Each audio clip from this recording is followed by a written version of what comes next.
come in and speak on behalf of what is happening with modern-day slavery and ways that we can help prevent it and help fight it. My name is Wendy Shuffett, and I just want to welcome you guys. There will be sign-in sheets that I'm going to put out here in a little while, so make sure you hit those up before you go. And we're going to have our speaker come up here in just a minute.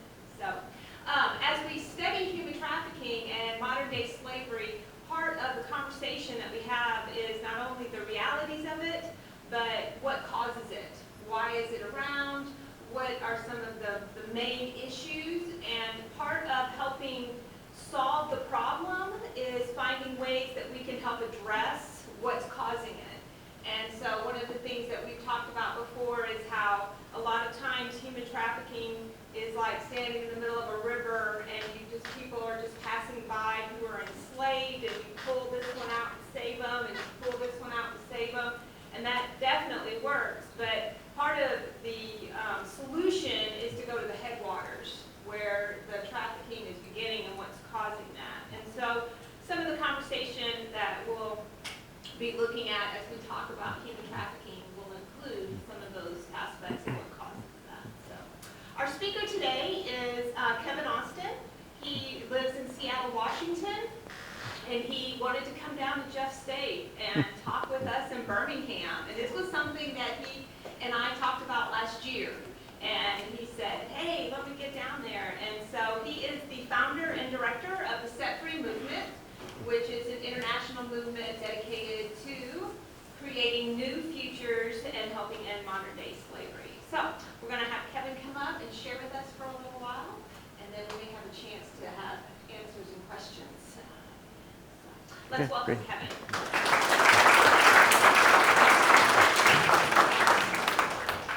Hi, good afternoon. Is this on? This working? Can you hear me okay? A few introductory comments before we get going this morning, or this afternoon. I'm not sure that this is this working okay? Can you hear me?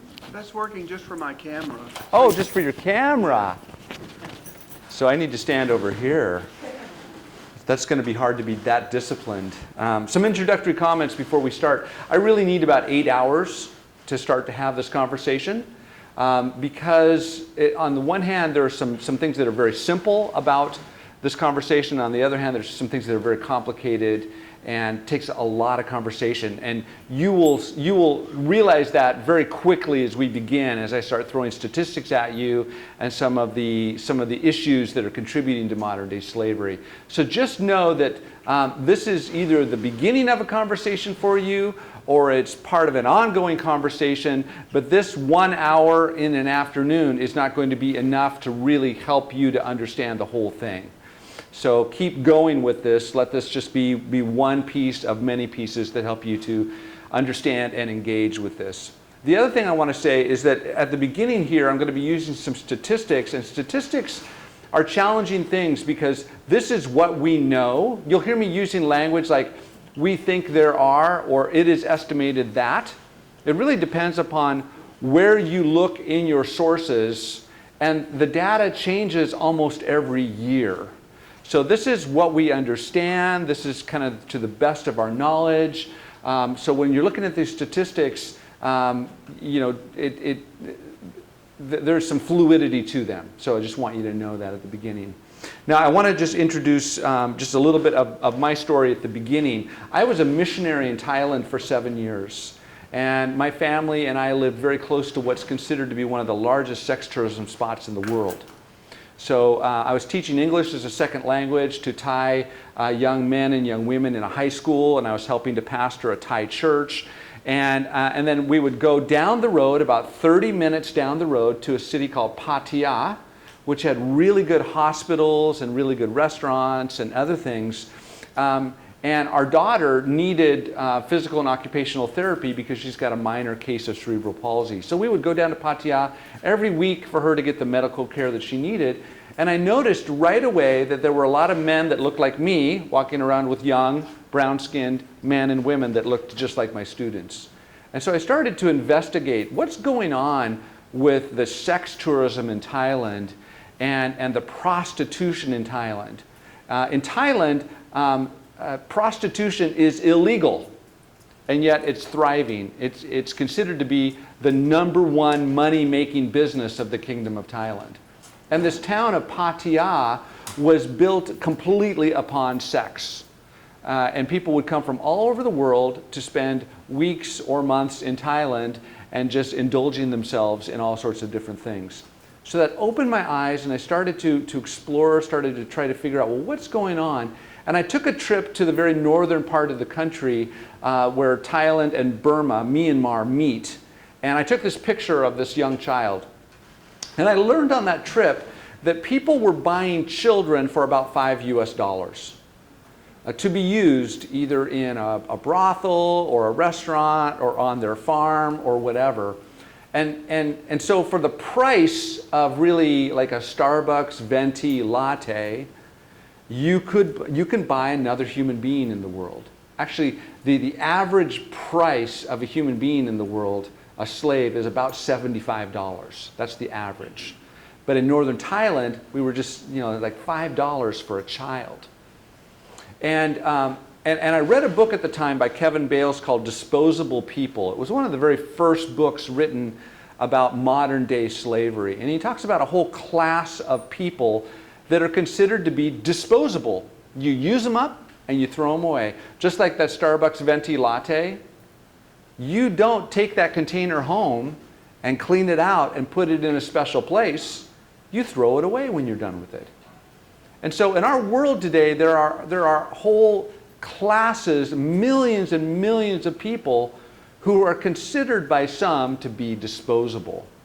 And so I started to learn about it, and at this time, there was an estimate that there were 27 million slaves in the world today. Now that estimate has changed over time. Today, it's estimated that there are 40 million slaves in the world today. And I think these definitions are really good. They're unable to walk away, they're doing things they don't want to do, and they're under the threat of violence. So that's a really good definition of modern day slavery, human trafficking, are those three things. They're not making any money. They're not making $1 a day and going home. They can't go home. They cannot walk away. And they're under the threat of violence. This is really about violence. It's about a lot of things, but one of the things it's about is about violence. Incredible violence being perpetuated upon people. Now, the other thing that's important for us to understand is that this is a huge criminal money-making business. So according to the FBI, there are 3 criminal money-making businesses at the very top: guns, drugs, and human trafficking. But when you stop to think about it, if you've got guns, well, you've got to buy bullets. And if you've got drugs, the dogs can sniff them out. And once you use up the drugs, you've got to go back and get more. But with human beings, you can use one human being for many, many years and make an enormous profit. And so it's estimated that human trafficking generates somewhere around $150 billion a year for human traffickers. And this is where I warned you at the beginning that this is a complicated, long conversation, because our consumerism feeds into this. It's not just about sex trafficking, it's also about labor trafficking. And labor trafficking exists in domestic labor, commercial sex, restaurants and hospitality, factories and manufacturing, construction and landscaping, agriculture and forestry. It's in our cupboards, our closets, our kitchens. It's across the street. It's around the corner. It's on the other side of the world. The cotton you're wearing, the chocolate you're eating, the coffee we're drinking, the automobiles we're driving around in, the technology we're using, it all has human trafficking in it. It all has modern day slavery in it. So then the question is, so what should we buy? What should we not buy? What should we eat? What should we not eat? Those are really complicated questions. But the thing that I want to point out right now is that, yes, it's about the breakdown of the moral fabric of society. Yes, it's about laws and law engagement, law enforcement. Yes, it's about awareness, education, prevention, rescue, restoration. But it's a business.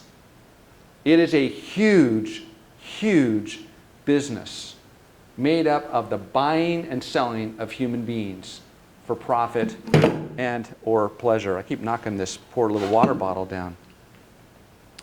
Now, in the United States today, there are estimated to be somewhere between 100 to 300,000 domestic minor sex trafficking victims. Now there's a lot of variance there. Again, we want to figure this out, we want to know, but this is all being done in the dark. It's all being done in secrecy. So there are somewhere between 100 to 300,000 domestic, meaning they're U.S. citizens, minors, meaning they're under the age of 18 and they're involved in commercial sexual exploitation. That number does not include anybody over the age of 18 or anybody involved in labor trafficking, which is statistically larger than sex trafficking.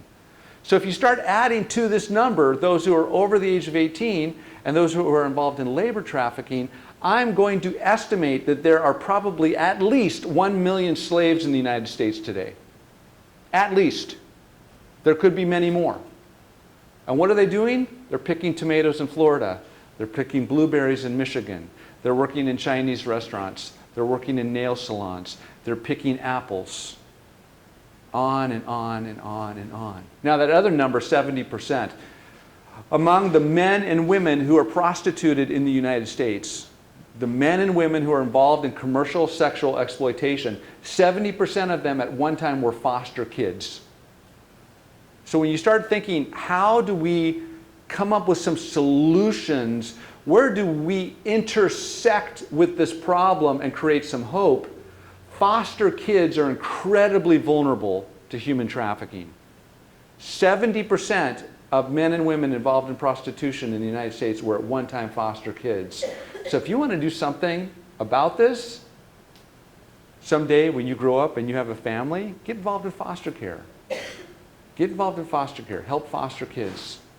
Now, according to the Polaris Project, these are these last numbers over here, when a runaway hits the streets of a place like Kansas City or Atlanta or New York City, they're approached by human traffickers within 48 hours. Why? Because it's a great money-making endeavor. And these runaways are vulnerable, they're trying to survive, and they're being tricked, forced, or coerced into a human trafficking situation. So human traffickers are prowling and looking for runaways. But I live in Seattle, and in Seattle, that number's 45 minutes. When a child hits the streets in Seattle, they're approached by human traffickers within 45 minutes. So here's another way that we intersect. How do we build strong families where children are protected and cherished and nurtured, where they're not running away? Or if they're in a family of trouble, how do we be safe? How do I be a safe person? How does my family be a safe family for somebody that we know to come and stay with us as opposed to running away on the streets? Now, according to the FBI and the United Nations, at any one time, right now as I'm speaking to you, there are estimated to be 750,000 people online looking for child pornography. Pornography is big business. It's huge, huge business. And I don't know if you know this story, but this has really been hitting